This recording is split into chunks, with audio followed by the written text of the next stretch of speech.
wandering around London, it's amazing what you find and what you see and how you sort of gets you thinking, you know.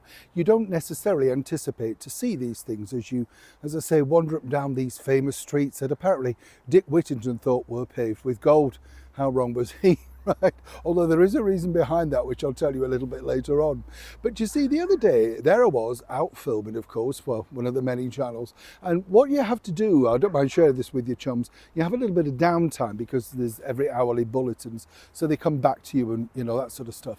And what you do find is, and this is why I bring a flask and biscuits and all sorts of things, you could end up sort of spending a lot of money in coffee shops, or do what I do and look around at the streets, the plaques and things, and try and interest yourself in the history that's gone on. I often find when you're in sort of darker places in London, you think, wow, it looks around here that things have actually happened. And of course, they've modernised it with flats and stuff like that. But it's never really, there's always an era, you know what I'm saying? Yes. Now, the other day, there I was in Essex Street, in the very heart of London's legal district, right? And I'm just walking up this street and I see this pub, right? The Edgar Wallace pub. And I'm thinking to myself, wow, I know him. Used to love the mysteries that he had on television, which were in the early 60s and have been repeated recently on television. They're brilliant. You know, let me tell you, they're brilliant because they have a lot of young actors in at the start of their career. And then you think, oh, I think I know that face. And, you know, so clearly they all got this huge break in this stuff. You know, sorry, we haven't done a wave, have we? We'll have a wave. Nice to see you. Sorry. You see, I do get so engrossed, don't I? No. But the thing is, they were just terrific little films. And then I recently saw The Four Just Men, which had great people in it, like Jack Hawkins, Charles Boyer, David Niven. And, you know, when you think that would have been a costly budget to make those sort of movies then.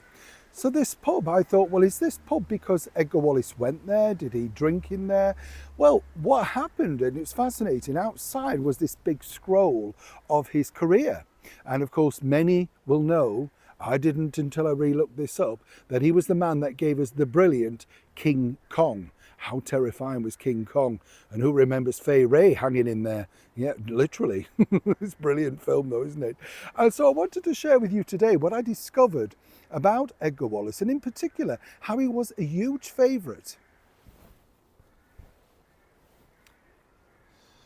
So today I wanted to share with you what I'd found out about the brilliant Edgar Wallace and how he was a huge favourite with also the British monarchy, including what we know her now to be, of course, the Queen Mother and George. You know, they loved apparently his novels because they were just so well written. We knew that she liked Agatha Christie, but I had no idea that she was into the thriller world that much. And he did go to Buckingham Palace and he did mingle with the royals. He was wealthy. You know, so he was able to get himself into places that perhaps others were not able to do. He worked incredibly hard and sadly, you know, died as quick, as it were. Seemingly, I would suggest he might have worked himself to death. But either way, what a legacy he left behind. So let's share the story of the pub in Essex Street and the brilliant Edgar Wallace. What drew Edgar Wallace to Reuters in Cape Town in the southern winter of 1899? A bronze plaque now perpetuates his memory at Fleet Street's eastern end, a few paces from the Reuters head office. The plaque describes him as a reporter, born in London in 1875 and died in Hollywood in 1932. But Wallace was also war correspondent, editor, poet, playwright, film scriptwriter, and the source of an amazing abundance of crime thrillers that stamped his name indelibly on the popular mind. At the height of his career, he kept a string of racehorses, ran 2 Rolls-Royce cars, employed 20 servants, and hired the royal suite on a liner simply to cross the Atlantic. This was a far cry from the Edgar Wallace of 1899, a young ex-soldier who had bought his discharge and whose greatest success in journalism so far was a poem printed in the Cape Times on the day that Rudyard Kipling also arrived. His first novel, The Four Just Men, which was, of course, starring Jack Hawkins on TV, was a financial disaster because of the costly prize contest he ran to advertise this. His reporting job with the Daily Mail, which had re-employed him, ended with a libel claim that cost him £5,000. Then he made a comeback with Sanders of the River, a serial for the Weekly Tale Teller.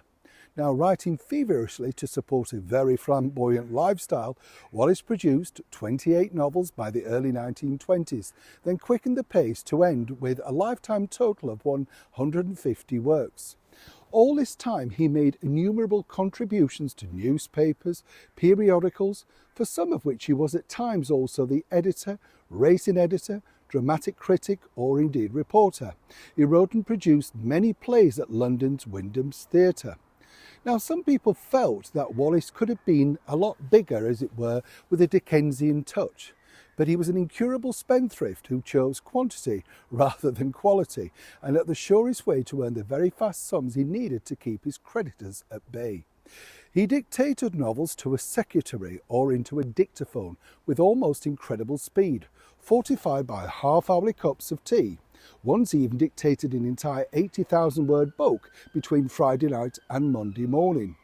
Late in life, he took an interest in films, and when he died in Hollywood of pneumonia and diabetes, he had been collaborating on the scenario of King Kong that literally made cinematic history.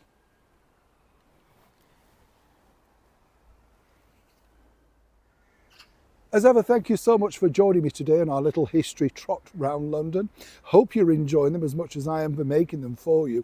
And you never know, wherever I turn in a corner street next, what will I find out? Oh, Neil, please, you're saying, stay still. No, but on a serious note, whatever I find out next, I will share with you.